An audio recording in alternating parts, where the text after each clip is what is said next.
Hello everyone, welcome or welcome back to the channel. Myself Riddhi and welcome to Riddhi's Realm.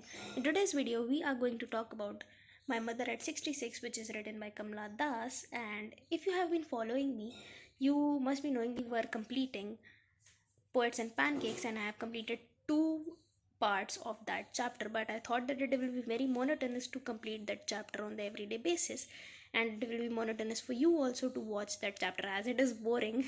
So I thought that let's take up a small poem, and the very first poem which I could see in your syllabus is this poem, My Mother at 66 by Kamala Das. So I thought that let's give it a go and let's complete this poem in the one video only, so that you also get the break. Before starting up the video, I would like and I would suggest you all to make your own notes. The very first benefit that you get by making your own notes is that you are able to understand the things more clearly, and also it will help you to get the mastery in the language. Time by time, with flow, you'll be able to make the proper sentences. Wasting the time, I hope you understand that. Take up your notebooks with me, write the pointers, because in the video I'll be discussing about the various important pointers which are important in this poem. So I don't want you all to just listen to it and let it go through the other ear. You should memorize it in your brain. So take up the pen, take up the copy and write the important pointers, because वैसे भी exam में अब थोड़े कम time बचा है और you have to get things in your brain too. As I know that you take English very lightly, but this is the scoring subject. You'll be able to score very nicely in this subject. So take up the pens, take up the copies, and let's begin. We are going to discuss about My Mother at 66, which is written by Kamala Das. So in this poem, basically Kamala Das talks about her childhood fear. She talks about how when she is leaving for the airport, for the Cochin airport, she feels that same fear that she used to feel when she was young. What if she thinks that, what if when she comes back and she won't be able to see her mother? What if she comes back and her mother is no more? So in this poem, she talks about the fear of loss, the fear that maybe every child faces once in their lifetime by seeing that their parents are getting old. And what if then at the next time or in the next moment we won't be able to see our parents? So this is the basic introduction which Kamala Das wants to talk in this poem, and now we will start the poem line by line. First, I'll be discussing about Kamala Das's introduction, like she was born in Malabar, Kerala. So now, अब हम लोग कमला दास के बारे में बात करेंगे. So Kamala Das was basically born in Malabar, which is in Kerala. She is known for his originality, versatility. She has published many poems and short stories in English and as well as in Malayalam. In Malayalam, her name is known as Madhavi कुट्टी. मलयालम में उनका नाम माधवी कुट्टी है, और वैसे उनको सब कमला दास के नेम पे जानते हैं. She is great in capturing human relations and complexities, and the best example for this sentence is the poem itself that we are going to read today, that is My Mother at 66. This talks about the relationship, the bond between the parent and their child. Yeah, so let's begin the poem line by line, and let's begin. So isme she is talking about that when she was going for the Cochin airport, driving from my parents' home to Cochin last Friday morning, I saw my mother beside me. वो ये कहती हैं कि जब वो सुबह Cochin airport की तरफ जा रही थी लास्ट फ्राइडे मॉर्निंग, तब उन्होंने अपनी मम्मी की तरफ पलट के देखा. उन्होंने अपनी मम्मी की तरफ घूम के देखा तो उन्होंने ये देखा कि I saw my mother beside me, dose open mouthed, her face ashen like that of a corpse, and realized with pain that she wasn't old as she looked, but soon put that thought away and looked out at a young tree sprinting. वो कहती है जब उन्होंने अपनी mummy की तरफ पलट के देखा, उन्होंने जब अपनी मम्मी की तरफ सिर घुमाया या फेस घुमाया और अपनी मम्मी की तरफ देखा, तो उन्होंने ये देखा कि उनकी मम्मी सो रही थी। जैसे किसी इंसान को देखा होगा ना, जब एकदम सो रहा होता है तो मुंह खोल के ऐसे सो रहा होता है, ऐसे इमेजिन कर लो। तो वो एकदम डोस थी, वो ऐसे बेहोश पड़ी हुई थी, जैसे वो ऐसे सो रही थी जैसे भैया उन्होंने कब की नींद ही नहीं ली हो। एकदम डोस थी, मुंह खुला हुआ था, उनका चेहरा ऐसा लग रहा था कि जैसे कॉर्प्स की तरह चेहरा नहीं हो जाता, एकदम पतला सा, एकदम हड्डियाँ भी दिखने लगती, एकदम ढांचे दिखने लगते हैं चेहरे पे भी, कहीं ना कहीं कोई मांस ऐसा सच बचता ही नहीं। वो यूथ जैसे चेहरा दिखता है वैसा नहीं दिखता एकदम। अगर आपने 90+ या 95+ किसी भी ओल्ड इंसान को देखा होगा कभी कभार उनके चेहरे एकदम ऐसे पतले हो जाते हैं और एकदम हड्डियाँ सी दिखने लगती है। वो कहती है वो कॉर्प्स से, मतलब वो डेड बॉडी से एक तरीके से उनको कंपेयर करती है, उनके चेहरे को, उनके ब्यूटी को, कि अब उनकी ब्यूटी ऐसा कुछ बची ही नहीं, वो ऐसी हो गई जैसे एकदम बुढ़े चेहरे की हो जाती है। और वो उनके तरफ देख के वो रियलाइज़ करती है कि वो कितनी ओल्ड हो चुकी हैं, वो कितनी ज़्यादा बुढ़ी हो चुकी हैं कि उनका चेहरा भी अब ऐसा दिख रहा है जैसे कोई डेड बॉडी का चेहरा हो। पर जैसे ही उनके दिमाग में ये थॉट आता है, वो उस थॉट को अपने दिमाग से हटाने के लिए तुरंत बाहर देखने लगती, तुरंत बाहर विंडो की तरफ देखने लगती है। और वो ये देखती है कि जो ट्रीज़ है वो स्प्रिंटिंग की तरह जा रहे, sprinting is running. So she sees that the trees are sprinting, the merry children spilling out of their homes, but after the airport security check standing a few yards. तो जैसे ही वो देखती है कि उनकी मम्मी कितनी बुढ़ी हो गई है, और जैसे ही उनके दिमाग में वो फिर से वही फियर आने लगता है, वो तुरंत बाहर देखती हैं और वो देखती है कि कैसे जो ट्रीज़ है वो रन कर रहे हैं। यहाँ पे इन्होंने एक तरीके से पर्सोनिफिकेशन दिखाया, वो ट्रीज़ को एक ह्यूमन क्वालिटी देती, एक लिविंग बींग की क्वालिटी देती। ट्रीज़ कभी रन नहीं करते, ट्रीज़ तो एक ही जगह रहते हैं। स्प्रिंटिंग का मतलब रनिंग होता है, as I told you earlier. तो ट्रीज़ कभी रन नहीं करते, इंसान भागते हैं। ट्रीज़ तो एक जगह स्थिर रहते हैं, और जब आप चल रहे होते हैं, आपकी कार चल रही होती है, तो you feel like the trees are running with you, but they are still. सो इन्होंने यहाँ पर पर्सोनिफिकेशन दिखाया, that will be discussing early, that will be discussing afterwards, after we complete the poem will be discussing the figure of speeches that the Kamala Das has used in this poem. But मैंने सोचा line by line अगर बता ही रही हूँ तो एक बार आपको ये भी बता दूँ। फिर वो ये देखती है कि ट्रीज़ भाग रहे हैं, जो बच्चे हैं वो खेल रहे हैं। और सून जैसे ही वो एयरपोर्ट पहुंचती हैं और सिक्योरिटी चेक करवा के अंदर जा रही थी, तो अपनी मम्मी से दूर खड़ी होती है सिक्योरिटी चेक करा के, अपनी मम्मी से कोसों दूर। और वो देखती है, I looked again at her, wan pale, I looked again at her, वो अपनी मम्मी को फिर से देखती हैं। और वो ऐसे लगता है कि जैसे as a late winter's moon and felt that old familiar pain my childhood's fear. वो ऐसे देखती जैसे उसकी मम्मी एकदम विंटर मून की तरह है, एकदम पेल हो चुकी हैं। और फिर से उनको वही फेमिलियर एक होता है जो उनको चाइल्डहुड में हुआ करता था, कि वॉट इफ़ उनकी मम्मी ओल्ड हो गई और उनसे दूर हो गई। वो वही फेमिलियर एक, वही फेमिलियर पेन वो फिर से महसूस करती हैं जो उनको चाइल्डहुड में कहीं ना कहीं फियर करवाता था। But all I said was see you soon amma, all I did was smile and smile and smile.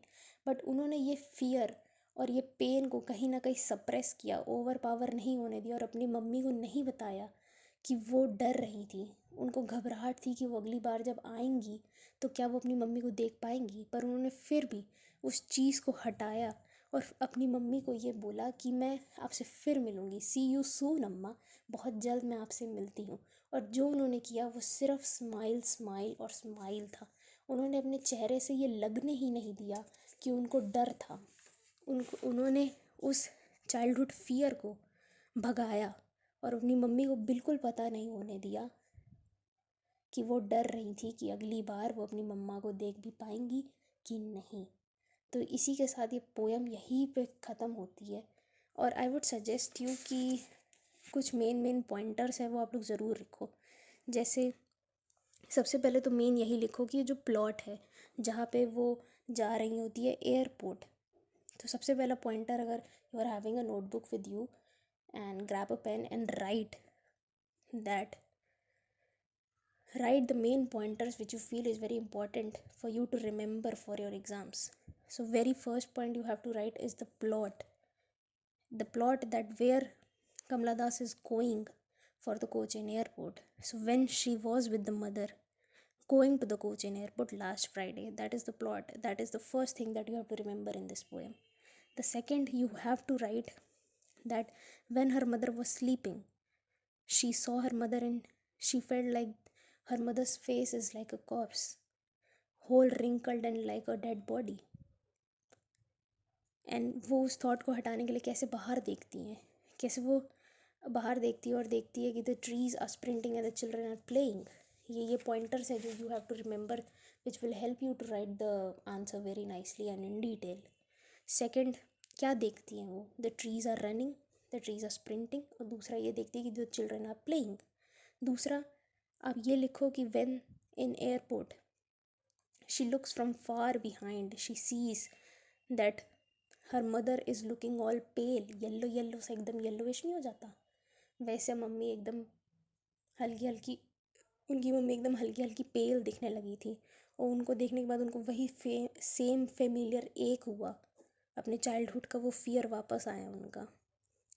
But उन्होंने उस फियर को भगाया और she smiled because she doesn't want her amma to know her pain. And all she did was smile and said that see you soon amma. समझे? These are the pointers that you should write for this poem. These are the main pointers, and I seriously want to suggest you that make your own notes.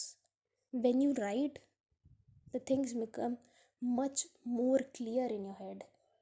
You don't have to buy the books, the summarized versions of the thing that I'll read it and I'll remember it. So I request you all to make your own notes, and I hope that ये poem आपको समझ आई हो. अब we'll move to the themes and then we'll see the literary devices or the figure of speeches in this poem. I hope आपको line by line तो समझ आई हो, और जो मैंने आपको पॉइंटर्स अभी पीछे बताए हैं कि कैसे एयरपोर्ट पे आपको ये चीज़ें लिखनी चाहिए, कैसे प्लॉट वाली चीज़ें ये लिखनी चाहिए, ये सब आप ज़रूर लिखो. यही मेन चीज़ें, यही चीज़ें जो आपको आगे आंसर बनाने में काम आएंगी.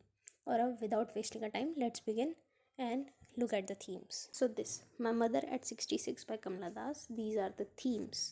The very first theme or the central theme which we can see in this poem is the fear of loss. How Kamala Das is showing that she is frightened of losing her mother. How she says that her mother is getting old day by day and she is fearful that whether she'll be able to see her mother next time when she'll visit home or not. This is the central theme of the poem. She is afraid. The fear of loss is the main theme of the poem. I hope you are understanding. The second is aging and mortality. As in the NCERT also it's written before the starting of the poem that aging is a natural thing and every human goes through aging. So aging दिखाता है कि कैसे the human beings are aging day by day. How their faces will not be having the same beauty which they are having at the present. In the future, the wrinkles will be there, the aging will start. The human body is aging every day. The only thing that the people say nowadays that you can reverse the aging process. You can't reverse it. You can just slower the pace of the aging using the products, using any serums or anything. But this is not the main point which we are talking right now.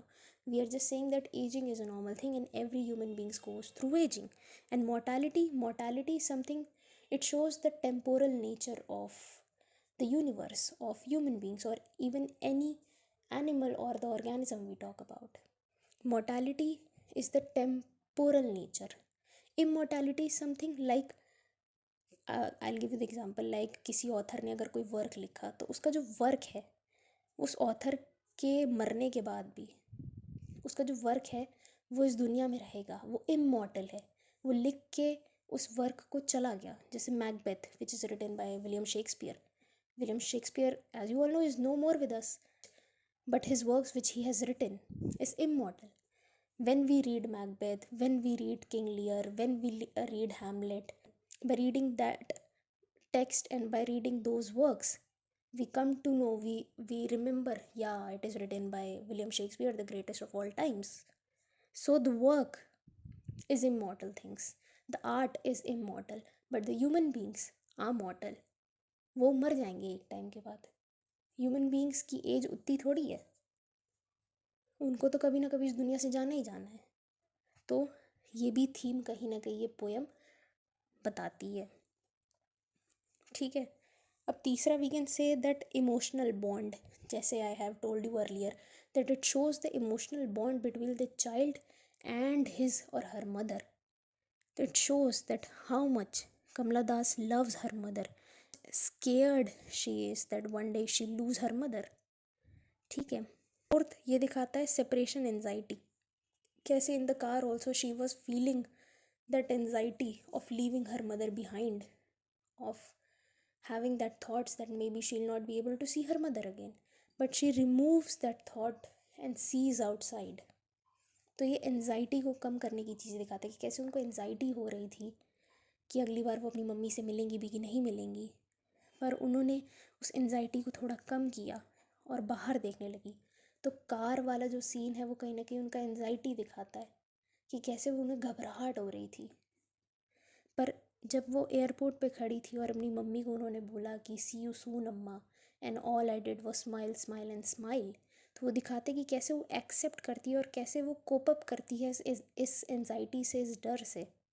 वो accept करती है इस चीज़ को कि हाँ उसकी mummy old हो रही है, हाँ उसकी मम्मी अब एकदम पेल दिखने लगी है, रिंकल्ड चेहरा हो रहा है, पर वो कोप अप करती है इससे और एक्सेप्ट करती है और कोप अप करती है और अपनी मम्मी को एक पॉजिटिव फीलिंग के साथ, उस फीलिंग के साथ अपनी मम्मी को बाय बोलती है कि नेक्स्ट टाइम वो अपनी मम्मी से ज़रूर मिलेंगी. तो ये एक्सेप्टेंस एंड कोपिंग दिखाता है. और सबसे मेन थीम तो फेयर ऑफ लॉस है ही, पर ये सारी थीम्स भी छोटी छोटी थीम्स हैं जो उस पोएम में आती है, और यही थीम्स हैं जो आपको रिलेट करने में मदद करेंगी. तो मेन थीम जो मेरे हिसाब से है वो तो पक्का पक्का द फियर ऑफ लॉस और एजिंग एंड मॉर्टैलिटी है ही, पर बाकी तीन चीज़ें इमोशनल बॉन्डिंग, ये छोटी छोटी थीम्स है, इस पर ज़्यादा गौर करने की ज़रूरत नहीं, पर हाँ ये आपके आंसर्स में आपको ज़रूर मदद करने वाली हैं. तो मैंने ये सारी थीम्स जो इस पोएम में हो सकती थी और जो हैं वो सारी आपको बता दी हैं. अब बाकी will be discussing about the literary devices और द फिगर ऑफ स्पीचेस. तो इसमें इमेजरी दिखाया गया, हर पोएम में इमेजरी दिखाया ही जाता है. When you read the poem तो आपने देखा होगा कि आपका जो ब्रेन है वो इमेजिन करने लगता है. अब उन्होंने जो फर्स्ट लाइन जो उन्होंने पढ़ी होगी उसमें आप इमेजिन कर पा रहे हो कि हाँ she is in the car, her mother is beside her, और when she looks at her mother she is looking like a corpse and everything. So you can imagine this. So imagery तो हर जगह है. When she looks away from her mother and she looks outside, she is seeing the trees sprinting and the children playing. तो ये भी आप imagine कर पा रहे हो कि car is moving and you are able to see that yeah the trees are sprinting, the trees are running and the children are playing at the yard at the outside. So you are able to imagine. So every poem helps you in the imagination. So imagery तो हर poem में होती ही होती है. दूसरा we can से इस simile कैसे, when she compares her mother's face like a corpse. Simile तब यूज़ होती है when the writer, when the poet or the poetess uses as or like while comparing the two different things. So इसमें simile दिखाई जाती है. इंजैममेंट तब दिखाया जाता है जब when the line keeps on moving without any full stop, that is enjambment. एक लाइन के बाद दूसरी लाइन में चलती जाती, there is no full stop. You don't even know where the line is starting and where the line is ending, the first line. I'm not talking about the whole paragraph. So जब there is no full stop in the poem, that is the use of enjambment in the poem. दूसरा we can see the repetition in the last line. All I did was smile and smile. That is the repetition of the word. So The figure of speech which is used here, or the literary device which is used here, is the repetition. That is smile, smile, and smile. So these are four basic literary devices which the poet has used in this poem. Hope that I was able to make you understand this poem very well. And if you like the video, please don't forget to like the video and subscribe the channel. Please share this video with your friends. Till then, we'll be seeing you in the next video. Till then, thank you everyone. Bye bye.